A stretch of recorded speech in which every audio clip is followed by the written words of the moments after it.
Welcome to That Voice Podcast. I'm your host, Sally Prosser. If you want to speak with style, sass, and soul so you can love your voice and land your message, you're in the right place. Let's hit it. Welcome back to That Voice Print Podcast. Welcome if you're here for the first time. The podcast is officially called That Voice Podcast. I'm calling it That Voice Print Podcast for the time being because Voice Print is the name of my book. So make sure you've grabbed a copy. Today's episode is inspired by my recent trip to New Zealand. So my boyfriend Patrick and I are in training to walk the Camino de Santiago. It's the Camino del Norte, that's the route we're taking, across the north of Spain in September. So we've been getting our training in, getting our Ks up. We went to New Zealand to do a training run to test our gear. Toe socks, hiking poles, backpacks. I'm all in with the hiking lingo at the moment. And so we flew into Wellington and we couldn't believe it. There were people on the beach. Like the beach was packed. It was hot as anything. We walked down to get some dinner and a drink and we were sweltering and worried about sunburn at about 6 o'clock at night. We were like, oh, what's going on? So the reason we were over there is to walk the Tongariro Alpine Crossing, which is one of the most famous day walks in the whole world.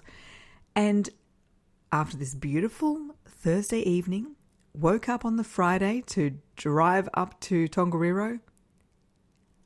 Raining, cloudy, looking a bit woolly. So at dinner that night, we were sort of thinking, I wonder how this is going to go because it's pretty high up, gale force winds, we're checking the warnings, and there was actually no official warning out for the Saturday. So we thought, oh, look, it's not going to be a pleasant walk, is it? But we've got our wet weather gear. Let's just go for it. And then we were getting up to leave dinner and the hotel manager came over and said, oh, I'm so sorry, guys, your shuttle has cancelled. And at the time, we were disappointed, but we sort of thought, oh, well, that's the weather, right? You can't control the weather. What do you do? At least the decision was taken out of our hands. So we enjoyed a bit of a sleep in and thought, okay, we'll go for a different walk in the morning. And we drove to the start point of the Alpine Crossing just to have a look. And when we walked up there, we were surprised to hear from the woman who was, greeting tourists out the front to say, oh yeah, the mountain's open and there are 200 people up there already. And the weather didn't seem too bad. So we were like, oh, well, I was disappointed thinking, oh, we should have just gone for it. But by then it was too late because it's a one-way track and we wouldn't have been able to get the car and we didn't take the food and blah, blah, blah. So we left and we did another walk, which was about 6 hours up to the Tamar Lakes. It was pretty challenging and it was great. Like it was a good walk. I was feeling disappointed. I was really looking forward to walking the Tongariro Alpine Crossing. But Patrick reminded me, he said, we didn't come here to walk that particular walk. We came here to test our gear, to test the bags, the wet weather stuff, the shoes, and we were able to do that. You can't control the weather. And we couldn't control the shuttles cancelling either, could we? It was out of our control. And this is an excellent question to ask before speaking. I'm always saying to my clients, don't worry about things that are out of your control. It's a waste of your energy. So what are the things that I hear so often people worry about that are out of your control? And the big one is, what will people think? What will people think of you? So the answer to this question is it's completely out of your control. They'll all be thinking something. We don't know if it's good, bad, ugly, indifferent, and everybody out there is probably thinking something different. We can't control it. Not worth worrying about. We can't control the look on their faces. I've actually been told I have resting bitch face, which is not great. So when I'm in an audience, especially when I'm watching a good speaker, I'm working overtime to look very animated in the audience, which as a speaker really helps if the audience looks engaged. But we can't control the look on people's faces. They could be folding their arms. They might be a bit cold. They could be having that resting biatch face. They could be scowling. They could be sniffling. They could be shaking their head. They could be nodding. They could be, I don't know. We don't know what's going on in people's lives. We cannot control the looks on their faces. We can't control whether they like us.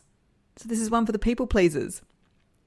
It's a big thought. Oh my gosh, I want them to like me. I want them to like it. Now, of course, we prepare our content to please the audience. We're speaking in service. Of course we are. But stressing about whether an audience member likes you it's really out of your control. They just might not like the way that you dress or the way that you look. You might remind them of a horrible ex. I don't know. You can't control that. And you can't control what the audience is doing while you speak as well. They'll be checking their phones. They could be whispering. They could be leaving. You also can't control a lot of tech problems. I've had everything tested and checked, and then all of a sudden you're on stage, bang, massive formatting issue. It comes up as vice print, not voice print. I've also had the whole system just crash. So you can't control those things. You just need to get on with it. Trying to control what you can't is the fastest way to lose control of your voice. So what can you control? You can control yourself. You can control your voice. You can control your state, your beliefs, your body, your breath. And I take you through exactly how to get in control of those three elements in the Magnetic Voice Formula. This is a very short online course, which I've recently made free. So if you go to the link in the show notes, you'll be able to do that little course for free.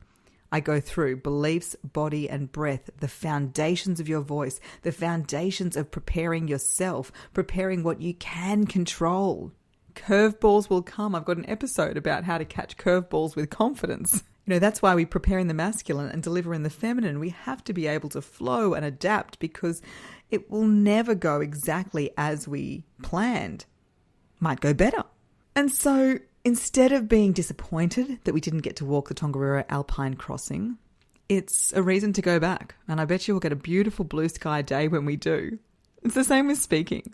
If something doesn't go the way you'd planned, you need to trust that it went exactly the way it was meant to.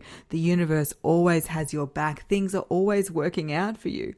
And it's a reason to get back out there on stage again. So you can control yourself. You can control your voice. Jump in and grab the Magnetic Voice Formula. It's free. The link is in the show notes. And if you can't control it, then don't worry about it. Thanks for listening. If it resonated, please share on your socials and tag us at That Voice Podcast on Instagram. And for episode details, hot off the drop, straight to your inbox, leave your email at thatvoicepodcast.com.